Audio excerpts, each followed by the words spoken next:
The right to enter and exit member states across Africa and move freely within them, coupled with the freedom to move goods unrestricted across the continent. These are seen as key drivers for boosting Africa's economic development.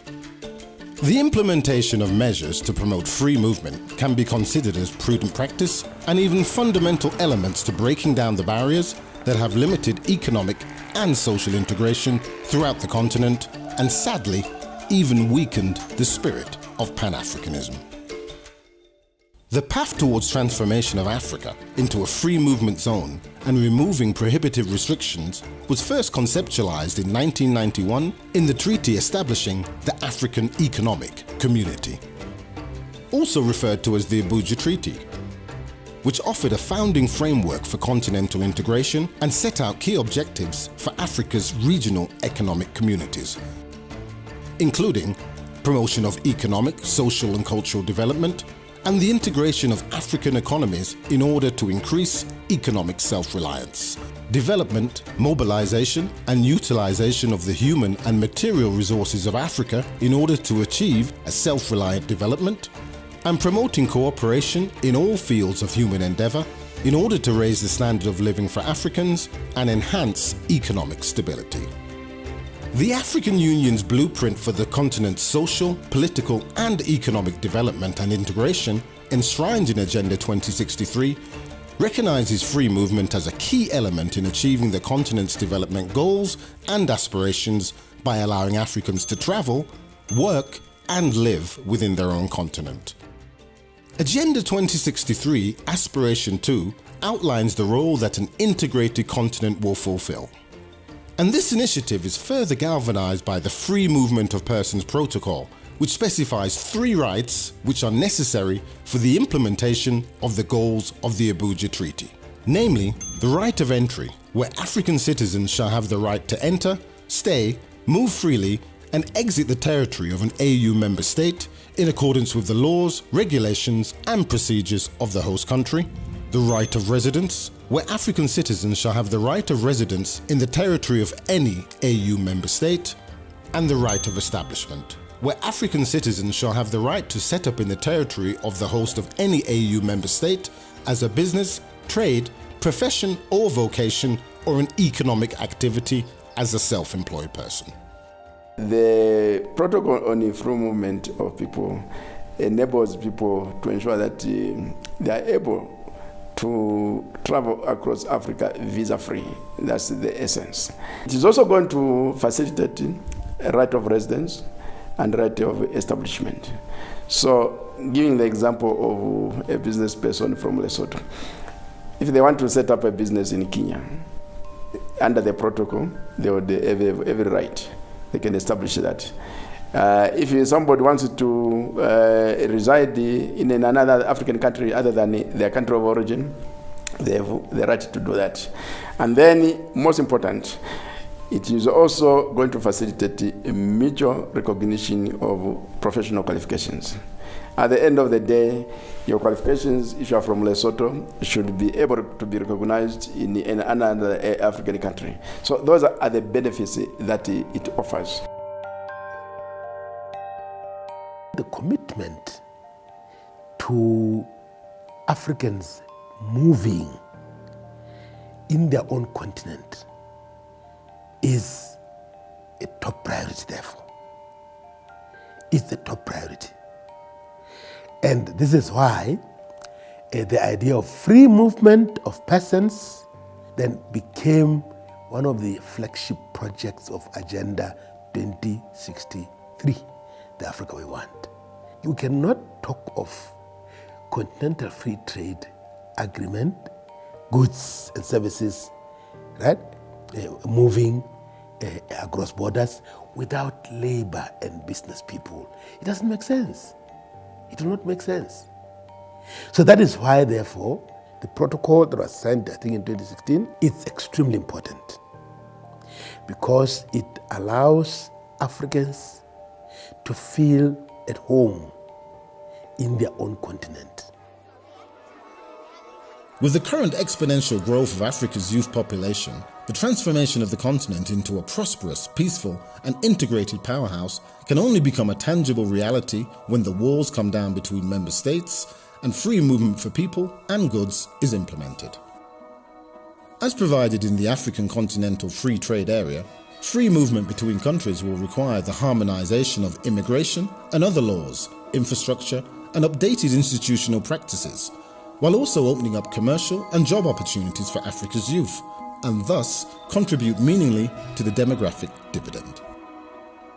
In essence, free movement cannot and does not exist in a vacuum. The free movement paradigm also converges with other continental ambitions of integration across Africa today, namely promoting Pan-African identity and social integration, promoting intra-African trade and commerce, incentivizing tourism and leisure travel from inter-African travelers, improving knowledge transfer and skill sharing, bolstering trans-border infrastructure and resources, facilitating labor, mobility and diversification, and improving legal protection and human rights for all citizens. These long-term benefits, coupled with the legal safeguards contained in the African Union's Protocol on Free Movement of Persons, will ensure protections for all nationals. We cannot have free trade without a free movement. If we don't have free movement, how we can move goods? How our citizens, our young people can move and have job opportunity and to study in. We have good universities. We have to go with free movement to allow our citizens to move within our continent. I always imagine that the free movement we have in our economies now, and the CFTA and the free movement of services, if we have the opportunity of having the free movement of people linked to it. Imagine that. It means more jobs it will be created in the continent. It means more opportunities for our young people in Africa. It means more opportunities for skills development for these young generations. It means that they can have the opportunity to fulfill their aspiration within the continent. The Agenda 2063 flagship projects of the Single African Air Transport Market and the Commodities Strategy are inextricably linked to that of free movement on the continent. Moreover, the Single African Air Transport Market is predicated and reliant upon the ability and free movement of people to fly into one another's national airspace, while the Commodities Strategy will only be a viable framework if goods transported between member states are able to leave and arrive unhindered without interference between neighbouring countries. These linkages illustrate the pivotal role that free movement will play in the sphere of not only political integration for Africa, but also its social and economic impact on the shifting demographic related to labour and other trends across the continent. The movement of capital, the movement of physical technology, the movement of raw materials goes in tandem with the movement of people. The people will go and trade, the people will go to work. I'll give you a very good example, is the marathon that is being produced in Rwanda. If we speak right now, Rwanda is struggling because of the coronavirus, because they are getting all the inputs from China. What if we are producing all the inputs from Africa? The marathon will be an African phone, completely. It's still an African phone by way of saying that the minerals come from Africa, but when you look at the rules of origin, those minerals go to China or other countries, they turn them into chips, into micro other inputs, and they come back to Rwanda for assemblement. So we don't want to assemble. We want to have the whole integrated value, the whole value chain, that one country produces these minerals, another one produces chips, another one produces, then you come and produce a whole phone or a whole laptop, a whole computer, a whole... Electronics would be a very good example. I like to think of the Free Movement Protocol, the Joint Labour Migration Program, the Single African Air Transport Market, and the African Continental Free Trade Agreement as being four wheels of a vehicle. If one of those wheels does not move right, the vehicle will possibly grind to a halt or perhaps just not move as smoothly. And we encourage in our discussions with member states as well as with the AUC, we encourage them to look at them as going hand in hand. And this is particularly important in the context of free movement. We know that African member states oftentimes are mimicking the same fears around migration that we see in the West. There's all of those misperceptions about labor migrants coming in to take our jobs. And yet we know that that is abundantly not the case. So we try and promote that understanding that as much as there is excitement around the AfCFTA, the goods will not move if the people cannot move. And we know this from global statistics. If you look at some of the regions that have the highest inter-regional trade, they are the regions that have inter-regional mobility. Africa remains the least integrated of all world regions, and that is slowing down Africa's economic growth. So we're working very hard, again, with the African Union Commission and the different departments to get them to look at the interconnections between all of these various AU initiatives so that none of them is allowed to lag behind, because if it does, the whole integration agenda will be held back. While 30 countries originally signed the Free Movement Protocol in 2018, ratification and formalization of the agreement via legal instruments is still pending by many member states.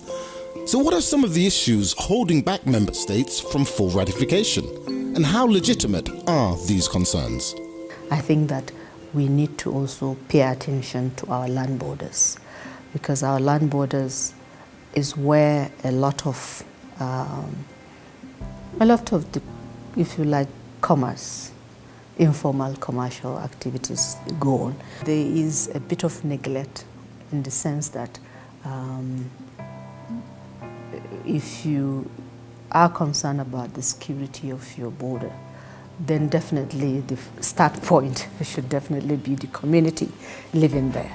If the community across the other border has more facility than the other, you find that there will be this movement, and you find that people will now start struggling either for water or for markets and so on and so forth. And then this kind of brings clashes, and this clashes makes governments hesitate to see the benefits of this free movement.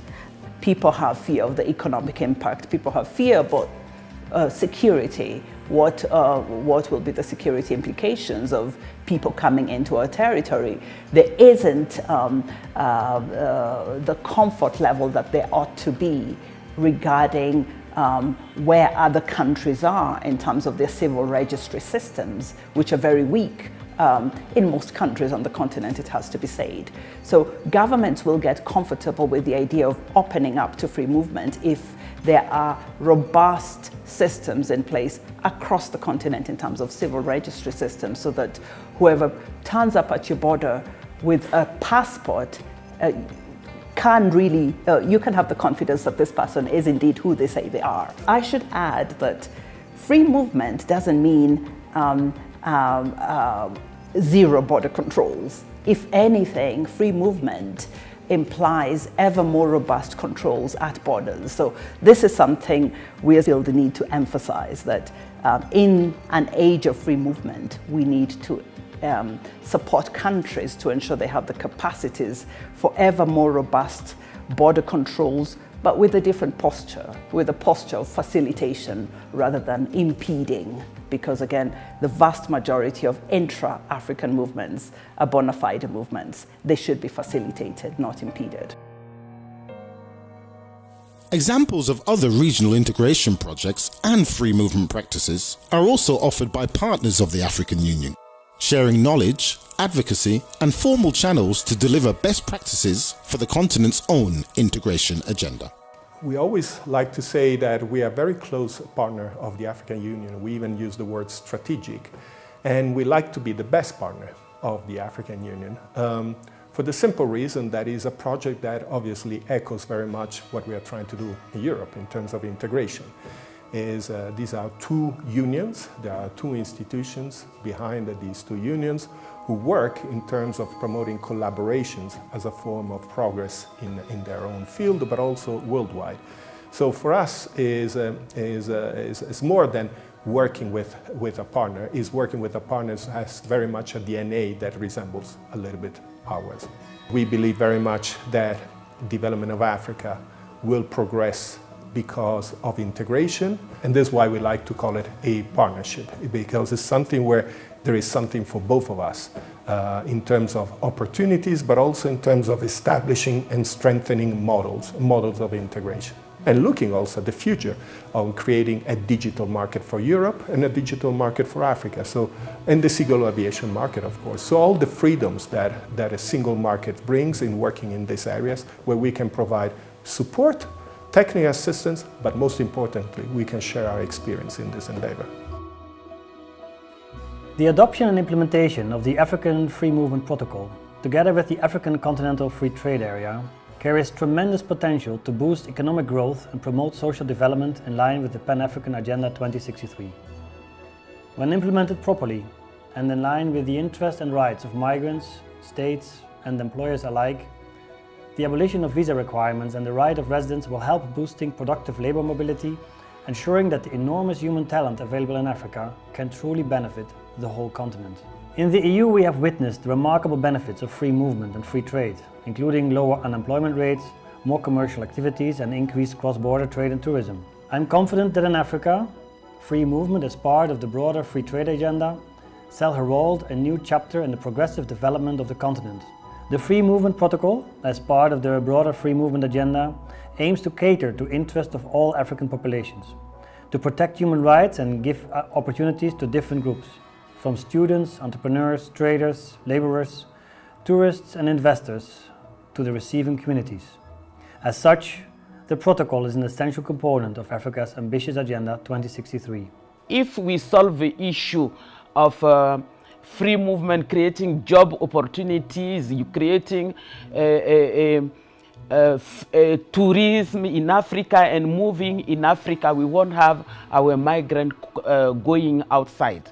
And that make some partner to help us to keep our citizens in Africa, and it gives me occasion to appeal to them to help us to sensitize, because we need a strong person to handle the issue of free movement, to sensitize our member states, telling them, don't be afraid, we have more benefit having free movement than challenges. And we are working with our partners, and we need the support of all partners to assist us to have a free movement to be a reality in Africa. Translating the pragmatic goals of interconnected travel, trade, and free movement also frequently require another common but equally important denominator: the African passport. The production and issuance of the African passport mandated by the African Union is intended to ease travel within the continent by exempting holders from needing entry visas at any of Africa's borders.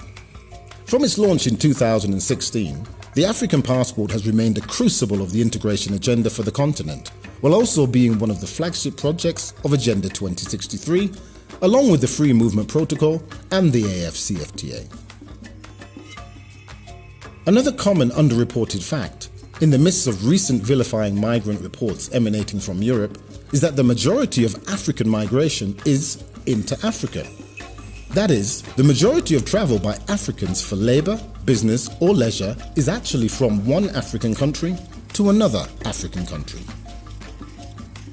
The African passport, when synthesized with the expansion of the free trade area, along with inherited labour and settlement rights in neighbouring countries, could also dissipate the demand for dangerous and illegal migratory routes. We want our young generations to have the opportunities they are looking for within the continent. Then if they want to migrate, they can migrate, but our advice for them is just do it through legal corridors. Look for legal pathways for migration. Don't go risking your life, don't be exploited by human trafficking networks. Don't risk your life ending up at the bottom of the Mediterranean or dying in the Sahara Desert. No. Look for legal channels. But first, look for your opportunity at home. But it's not only for the young people to look, it's for us as governments to create this atmosphere. Travelling freely on the continent with the African passport is a crucial asset for promoting labour mobility, investment and skills sharing between neighbouring member states. In addition, the elimination of travel barriers also requires individual countries to effect and implement open visa regimes, policies that in turn will accelerate AFCFTA initiatives and other free movement principles.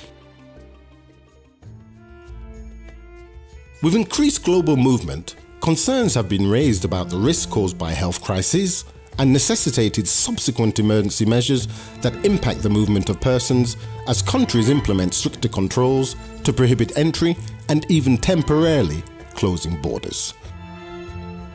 Within a regionally integrated regimen, such as the Free Movement Protocol, African countries can benefit from knowledge systems, tracking cross-border movements of persons, promoting knowledge and sharing necessary data of cross-border collaboration for the management of health processes, and allocation of resources to support member states.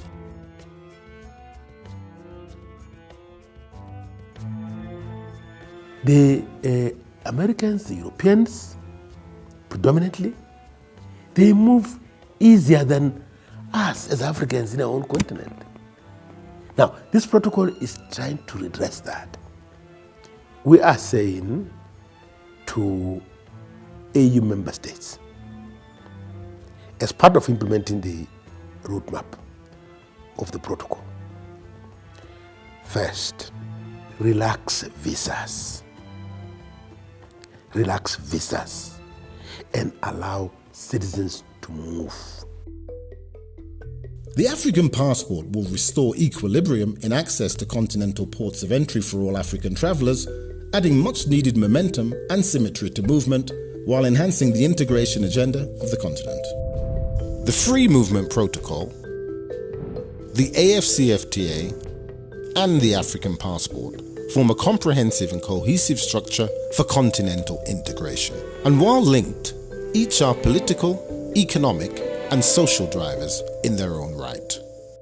The barriers to free movement across the continent are now outweighed by the opportunities and commitment by member states to affirming the interconnectivity of Africa in all spheres and for all its citizens.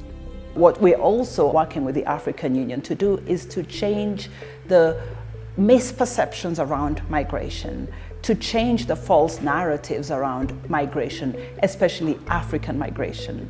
And we hope that with time, when migration is better understood, countries that right now see it as a threat will embrace it as the opportunity that it is, again, if well managed. So changing the narrative is another important aspect of our work that will have to be reinforced going forward if free movement is to become the reality that we need for it to be.